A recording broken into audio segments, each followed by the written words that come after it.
Rick, we'll just get started. Being back at the rink today, what was the vibe, just being back with the guys after a couple days off? Yeah, like a reset. I thought it was a pretty good practice today. You could tell some guys were anxious to get back on the ice and get started again. When you've had hockey that often, it makes sense that they're feeling a bit anxious. It's energy you can build off.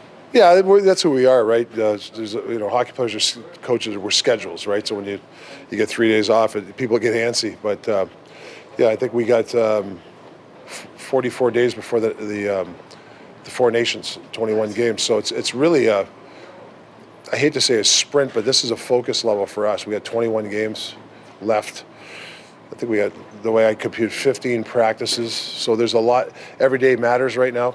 And this is a good reset. I mean, all the teams are probably thinking this way, but we have to think that way. Speaking of being antsy, you were missing two key pieces Yeah. out there today. What can you tell us about Quinn and Petey? Yeah, Huggy was getting evaluated today, and Petey's got something later today. So they're pretty well doubtful tomorrow. Do you have any concerns with long term? Is it Yeah, it's hard. It's hard to speculate. I mean, I would tell you guys, whether I don't know if it's day to day or week to week. That's why they're going to go see their people. The sprint you mentioned, having all those Yeah. games to come. I mean, how much does that factor into that decision? Okay, is he good enough to play? Yeah, I don't think when you got especially a guy like Hughes, I don't think you want to put him in situations where he could really get hurt. I don't think you do that with any player, but you got to be careful of that. But like I said, to me, it's hold the fort, next man mentality. That's the way we have to think. Right now more than ever, and I know we've talked about it, is our staples. Like, we have to play as a team, and need 5% more from everybody. That's really what it comes down to. What do you make of this Kraken team coming on a bit of a slump? Well, they're a fast team. I don't know. I honestly haven't watched a lot of their hockey. I don't know what's going on. I know every time we play them, it's a fast hockey game. So, we have to play a certain way. Is there any update on Phil Hronik? Is he around? Is he? Yeah, he's been skating. Actually, I talked to Alex Trink, our head guy. He's really pleased with his progress. He's been skating. So, I don't want to. We're not going to rush him. No, but it's On course? I think it's on course, but I think a guy like Phil, he came into camp really good shape. He's got good skating legs, and he's skating now. So that's a positive for us. Without Quinn, how do you manage your defense core? It looks like you obviously changed up your pairings in anticipation of him not playing. Well, I think footy's, you like to have pairs, but there's going to be about 25% where he's going to need to switch at situational. Maybe you try to get Branson out with more offensive than defensive draws, things like that. That's probably like 20% different. But you can't switch all the time. To overcome a guy like Hughes and Hronik, you got to play a little more predictable. And that's what we're trying to do now, is play more predictable in the sense that we know where the puck's going, so we can connect as five. What's the message to a guy like Brandstrom? Obviously, like you said, big role for him to Yeah. play, but realistically, on your depth chart, he's not necessarily. Well, you got to relax when you're out there. You're not going to replace Quinn Hughes, and I don't need him trying to do things that, press the envelope. I think he's just got to play a simple game. To be honest, if there's go back for a puck, if you see the guy, give it to him. If there's a chance to join the rush, join it. Walk in the blue line. Sometimes you overlook your shots. A guy like him, I want him to shoot the puck. He doesn't have to try to create too much on the blue line. So those are the messages that we've given him.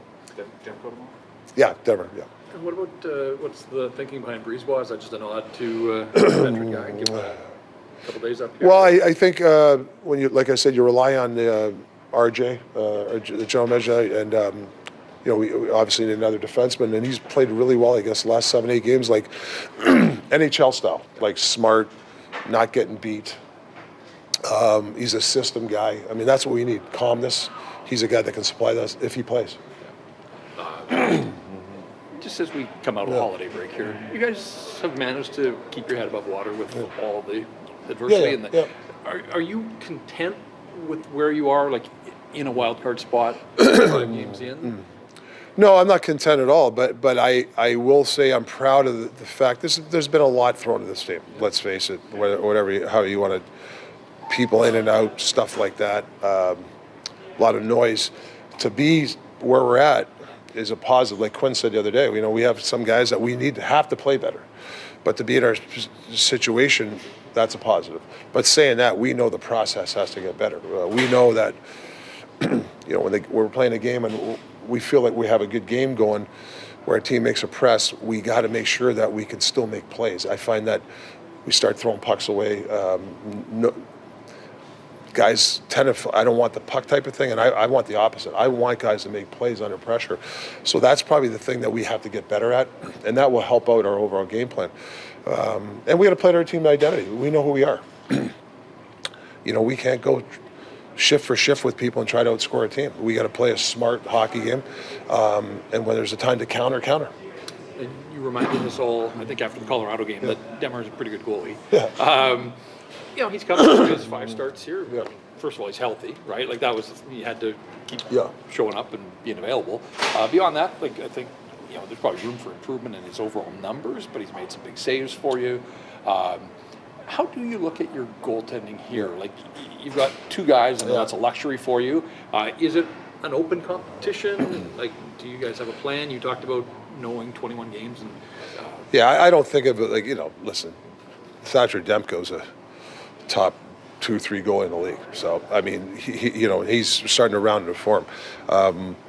Lankin has been one of the best goalies in the league the first half. He's especially his road mentality, the way he's gave us some games on the road.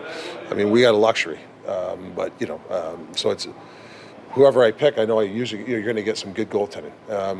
And we got to play a little bit better in front of these guys so they don't have to play post to post. They can play half the net. So I don't really think about, who's won. Thatcher Demko's he's a hell of a goalie. So he's going to get his starts, put it that way.